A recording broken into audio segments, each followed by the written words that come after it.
right, welcome on back to some Fortnite. So this might be foolish doing this because I think my kids are going to be here any minute. They should be here like in 15 minutes, so this might just be a short one. But anyways, let's get into this. So I just wanted to get on here and do a video because of what I'm going to be working on today. So I don't know. Like I'm caught between having filters and not having filters as far as like social cues and norms. But the thing is we have a lot of problems still in our society, and I feel like a lot of that stems from trying to be overly polite about things and trying to have too many filters and barriers and things. And I think there's like a whole wave of like neurodivergent folks, which I guess is me. I mean, I was told I have the ADHD, or I don't know what HD is, but I have 80 of them. So, but I think it's more just anybody who grew up as a gamer becomes ADHD because of the way that games work. Like, in order to be good at a game, you need to be able to keep your head on a swivel and be able to focus on multiple threads of thought at the same time. Like, if I'm going here, I need to be aware of like what's around me. Are there going to be potential dangers, people attacking me and stuff? And like the art of combat is... Yeah, Claptrap. Yeah, you are. I love Claptrap and all of Borderlands. It's such a great gaming and such a positive gaming community too. Like, all about good values and stuff. And like, even though you're like brutally murdering people and animals and stuff, like, it's still like the underlying thing is like anti-corruption, anti-evil, like anti-cruelty, like all of these things that everybody can pretty much agree with and get behind. But it seems to go to the wayside too often. And I think, again, that goes to how quiet we are about things. Or same with philanthropy. Like, people are told, like, you know, don't brag or boast about good deeds that you might do.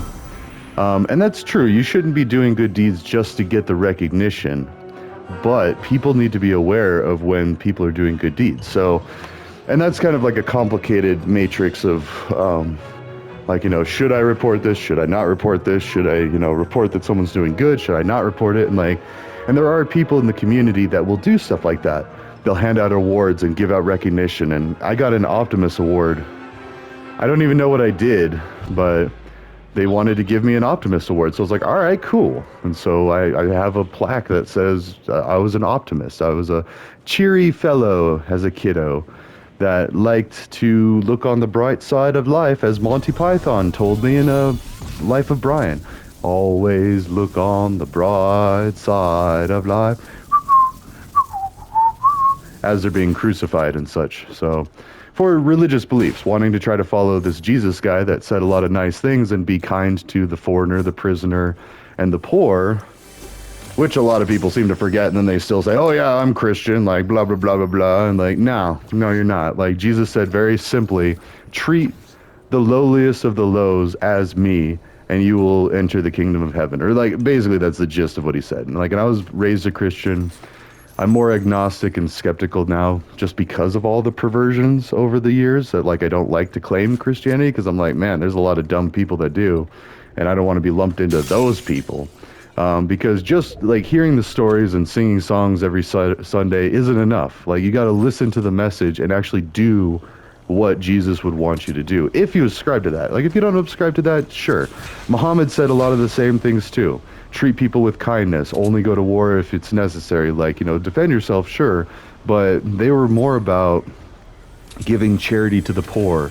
You know, if there's somebody that's struggling, help them out, because you don't know why they're struggling. There could be a very valid reason, and like, it's just best to help people. And I talked at length with Muslims. I lived with Muslims in college, and they were just like me. I mean, yeah, their skin was a little darker, and they like to eat different food, but aside from that, like, okay, so the only difference is if I stayed out in the sun too long, I might look, you know, similar to them. And then, like, you know, as far as like how our brains work, same. As far as like what we're concerned about, same. You know, as far as like what bothers us, what makes us angry, what makes us worried, what makes us scared, all same. They're not some space creatures from Omicron Persei I-8. They're literally just the same. I mean, you know, it's...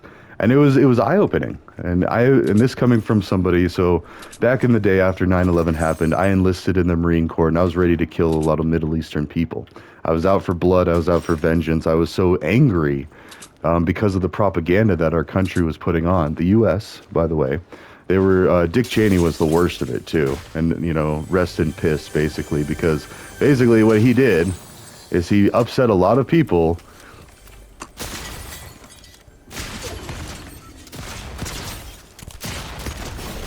Yeah, that had to have been a bot derping around. But anyways, I enlisted because I saw the movie 9/11 that showed the destruction of the towers, and it just made such a big deal about it. And yes, 3,000 people died. But then if you hear the numbers of like the people dying right now, I'm not nearly as mad at, tens of thousands of people dying, like 10 times worse of problems, because they're not people that I know or care about. And honestly, I don't really know a lot of New Yorkers anyway. Like, yeah, it's a tragedy, but like if they had like blown up like my hometown, that would have made more sense to justify, like, but even then it's like, and then who's they too? Like, with a rifle. I think that means like the marksman rifle. Like this is an assault rifle. Anyways, so my point being is like all the times that Dick Cheney got on national news television and said terror over and over and over again, and just reinforced the idea that we're at war with some enemy that's bringing us terror, when the only person that was really bringing terror was Dick Cheney. So, and they were like talking about weapons of mass destruction to justify invading Iraq, which there were never any weapons of mass destruction. And if there were, it's because we had the receipts of them buying them from us. Like we were selling them weapons, and like, so it was just a really shady deal all around. And like, and now looking into 9/11 itself, like there's a lot of people that don't think it was even, the people that we invaded. I mean, because it just doesn't make sense that, ooh, that's a lot of construction.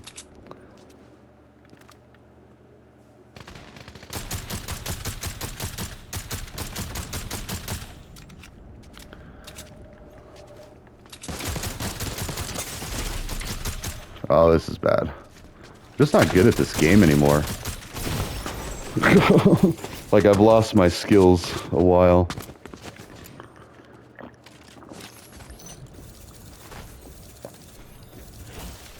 What's that back bling?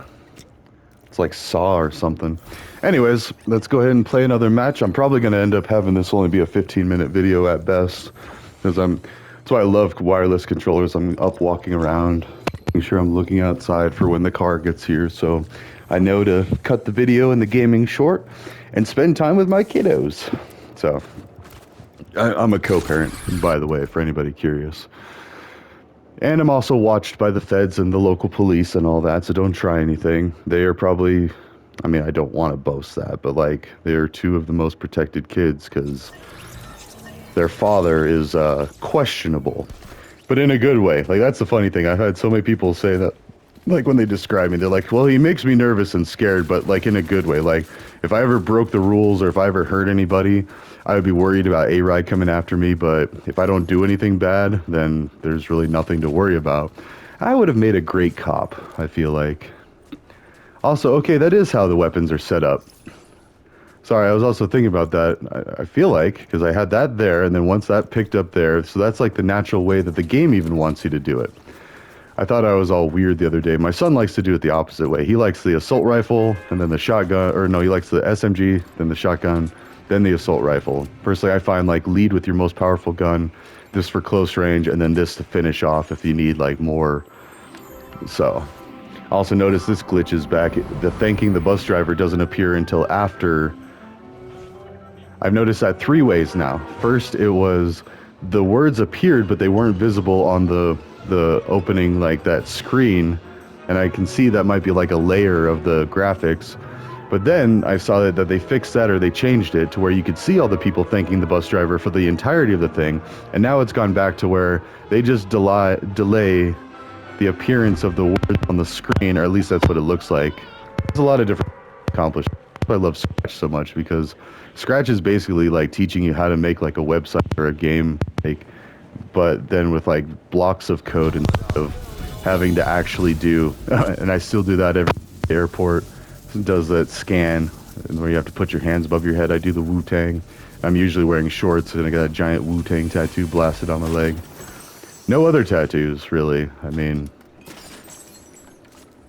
I don't know, just didn't see the need. I like them.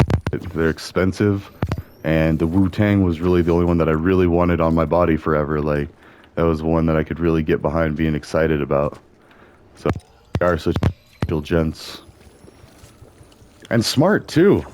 Like, I think, like, they hold, like, physicist degrees and, like, or astrophysics, like, and, like, all this crazy stuff. Like, well, a couple of them, like, guest lecture at Harvard. Like, you know, it's like, oh, it's awesome. A lot of people just think of them as just, like, a bunch of gangbangers in New York. Like, oh, they were well orchestrated and educated and coordinated members of society, and still are. Redman and Method Man do so much. Like, I mean, well, and even just in his videos. Okay, sorry, I shouldn't say so much. I don't know what all they're involved in, but like Wu-Tang is constantly said like it's for the children. Like you gotta, and like a lot of their lyrics talk about like taking care of the kids and making sure future generations are set up to succeed, so this world is a better place. And you know, the main place we gotta focus is on the children and fixing things moving forward and all really good stuff. And then even just the way that Redman talks to people, like in his video.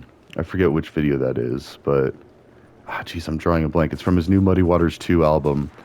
Jersey? Is that maybe Jersey? But anyways, the opening scene is like a skit where he's in a drive-thru and then this lady comes up. It turns out it's his lady friend, his companion, and they start talking all lovey-dovey, and like then she finds a condom in his backseat and he's like, hold up, and she gets all mad. But up until that, like that's just normal like family drama in life, and like, you know, like back and forth, this and that. Might be something concerning. Ooh. Oh. Is this what from one of those aliens? That would make sense. I want to try killing someone with this. There are some people here. Yep.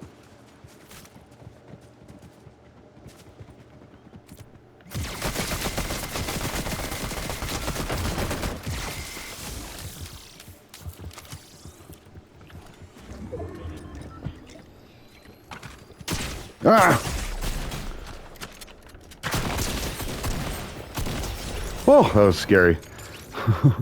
Wasn't expecting her to come out. Thought she would have been stuck, but nope.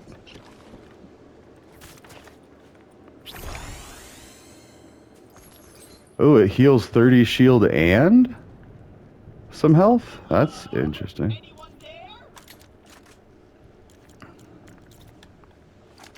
Okay. So, I forget what I was talking about anyways. Oh yeah, then I just ADHD unloaded on, I like saying that now. Just like where I blurt out. For neurodivergent folks, apparently that's like a sign of like affection or like trust, where you just like blurt out like a whole page.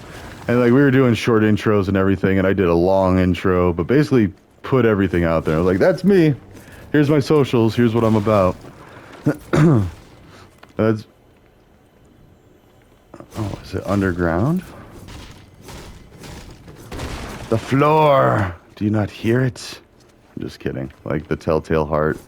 It was an Edgar Allan Poe thing. Oh, there it is. Okay, actually I want to break this and I want to open it. But basically the thing is, like, I advocate for women's safety and criminal justice reform in regards to nonviolent substance abuse crimes. Like, that's me in a nutshell. That's my main focus. Everything else is just kind of like adds on to it. Like, I want to help reduce barriers to education so everybody can feel like they're worthy of working a desk job or being successful in some tech job. Like, it's really not... I mean, it is hard. It is hard work, but, like, blue-collar people... they do the hard work. Like, they do hard work. Everybody does hard work. And that's, like, one of the biggest fallacies is, like, thinking that anybody doesn't work full-time. Like, either you're working full-time or if you have kids, that's a job, too. And, you know. Oh. And here we go. Ta-ta for now. I'll see you in the next one.